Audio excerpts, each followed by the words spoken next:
Assalamualaikum warahmatullahi wabarakatuh. Sebelumnya Om, terima kasih telah menyambut kami dengan baik. Tujuan kami ke sini ingin minta bantuan dari Om, yaitu tentang tugas kami, yaitu tentang kebijakan publik yang mana tugasnya mewawancarai Bapak Wadi. Kami mahasiswa IAIN Batu Sangkar dengan jurusan Hukum Tata Negara. Di sini kami ingin mewawancarai tentang bantuan sosial yang ada di Nagari Limakaum ini. Ya, silakan. Untuk yang pertama, apa rencana awal yang dilakukan dalam penyaluran bantuan sosial yang ada di Nagari Limakaum ini? Baik, makasih banyak Cindy sama Bunga yang berkenan melaksanakan kegiatan wawancara dalam rangka kebutuhan yaitu pendidikan. Kemudian perlu disampaikan bahwa bantuan sosial yang dilakukan di Nagari berangkat dari data yang ada di Nagari. Jadi seluruh penerima bantuan sosial yang ada di Nagari terdaftar di dalam data terpadu kesejahteraan sosial. Jadi kita kebijakan di Nagari tetap mengacu pada kebijakan yang diterbitkan baik itu oleh pemerintah pusat maupun pemerintah daerah. Kita di Nagari hanya bertugas dalam rangka melaksanakan kebijakan-kebijakan yang ada. Artinya pemerintah Nagari memang tidak membuat kebijakan dalam bantuan-bantuan sosial, kecuali dalam hal bantuan sosial untuk dampak pandemi COVID-19 pada tahun 2020 yang lampau. Apakah bantuan sosial itu sudah diberikan kepada yang semua yang terdaftar di kantor wali itu? Ya, bantuan sosial ada beberapa macam.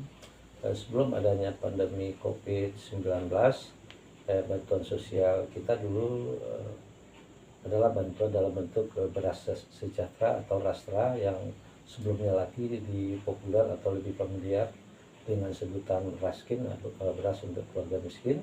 Terakhir diganti dengan namanya rastra atau beras untuk keluarga sejahtera.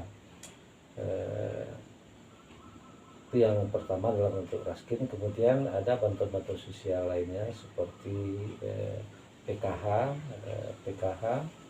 bantuan untuk program keluarga harapan yang juga dari Kementerian Sosial. Namun penerima bantuan-bantuan dimaksud itu seperti yang disampaikan di awal tadi adalah yang terdata di data terpadu kesejahteraan sosial Nagari.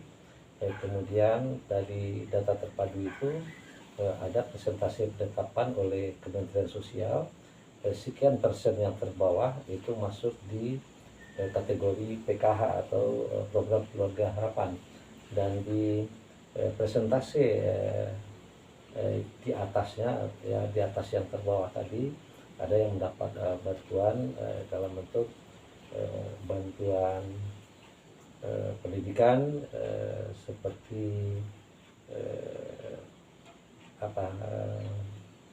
bantuan dalam bentuk pendidikan KIP, Kartu Indonesia Pintar diantaranya, dan dapat KIP ada yang bentuk Kartu Indonesia Sehat. Yaitu bentuk-bentuk bantuan-bantuan sosial yang dilaksanakan di Nagari. Kemudian pada tahun 2020 dengan adanya pandemi COVID-19, khusus untuk yang terdampak pandemi, keluarga miskin yang terdampak pandemi COVID-19, kita juga membuat menetapkan sesuai dengan petunjuk dari Kementerian Desa bersama pemerintah daerah, kita menetapkan keluarga miskin penerima manfaat untuk diberikan bantuan dalam bentuk bantuan uang tunai, yang lebih populer dengan bantuan langsung tunai. dana desa, PLT dana desa itu kita lakukan. Selama ini di mana titik terbanyaknya penerimaan bantuan sosial itu? Untuk Nagari Limakaum kita ada 8 jorong, dan titik terbanyak itu memang berada di Jorong Kuburajo dan di Jorong Piliang. Kenapa di Jorong Kuburajo dan Jorong Piliang? Yang pertama memang karena jumlah penduduk di 2 jorong tersebut cukup banyak. Di Kuburajo itu jumlah penduduk kita lebih dari 5.000 jiwa. Kemudian di Jorong Piliang itu lebih dari 3.000 jiwa. Nah, memang semakin tinggi jumlah penduduk itu kemungkinan angka kemiskinan kita juga lebih banyak di 2 jorong yang kami sampaikan tadi.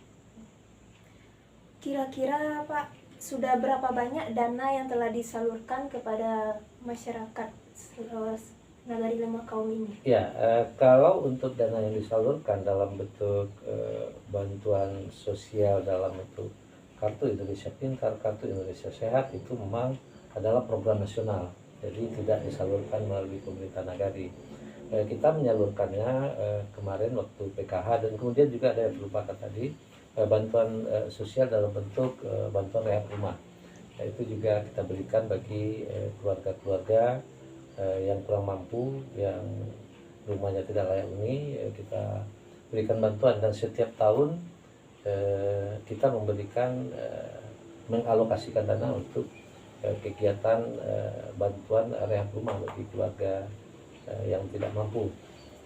Untuk rehab rumah, kalau biasanya setiap tahun itu ada 1 jorong itu kita mendapatkan 1 rumah yang akan dibantu. Namun pada tahun 2020 kemarin memang fokus kita lebih banyak ke bantuan langsung tunai, bantuan sosial, bantuan langsung tunai dana desa, yaitu untuk 146 kakak kepala keluarga atau 146 keluarga yang kita berikan 6 bulan pertama itu, kalau kami tidak salah 3 bulan pertama kalau tidak salah itu sebesar 600.000, dan kemudian untuk berikutnya 300.000 per bulannya sampai Desember. Untuk total angka lebih dari 400 juta kalau nggak salah untuk kegiatan-kegiatan sosial yang berasal dari dana desa kita. Kemudian untuk bantuan rumah yang tidak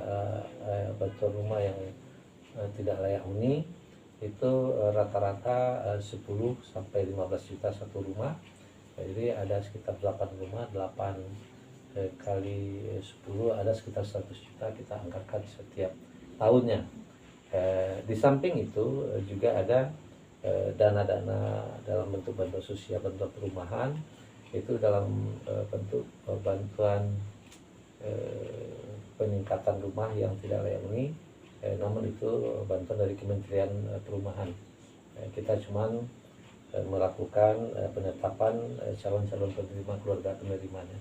Jadi untuk total angkanya kita juga nggak bisa rekapan, namun pada tahun 2020 ada sekitar lebih kurang 400 juta kita anggarkan untuk kegiatan bantuan sosial, baik itu untuk BLT maupun untuk bantuan rehab rumah. Kalau untuk bantuan yang KIP dan KIS dan segala macam, memang kita tidak merekapnya di Nagari karena bantuannya langsung melalui Kementerian Sosial, termasuk PKH.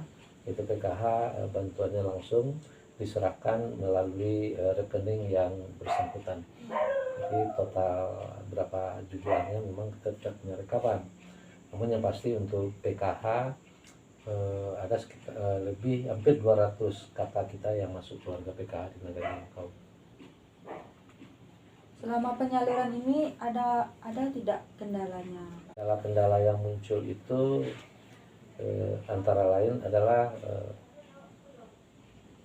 adanya semacam suara-suara sumbang dari masyarakat yang menurut yang bersangkutan layak untuk menerima, tapi ternyata tidak terdata sebagai keluarga penerima. Itu kendala-kendala kita di lapangan, artinya ada sebagian penerima itu yang tidak sesuai, ada yang pantas menerima menurut fakta di lapangan, namun ternyata tidak menerima.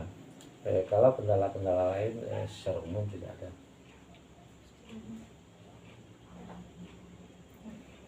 Mungkin hanya itu yang bisa kami tanyakan, Pak. Ya. Terima kasih atas jawaban yang telah Bapak berikan. Ya. Semoga menjadi amal baik bagi kita.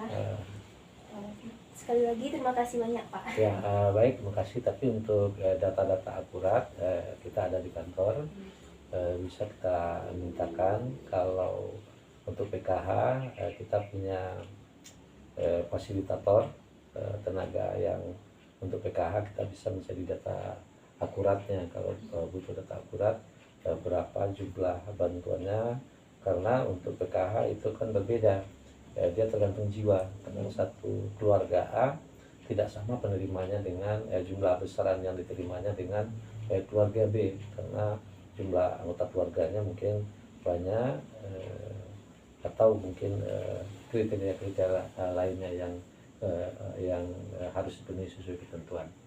Kemudian baik, kita juga mengucapkan terima kasih banyak.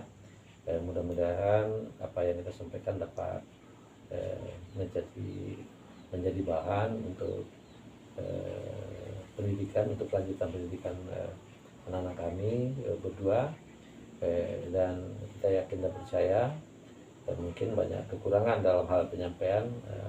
Untuk sekiranya ada ke depan yang diperlukan, kita siap untuk menambahkan informasi atau data-data yang diperlukan.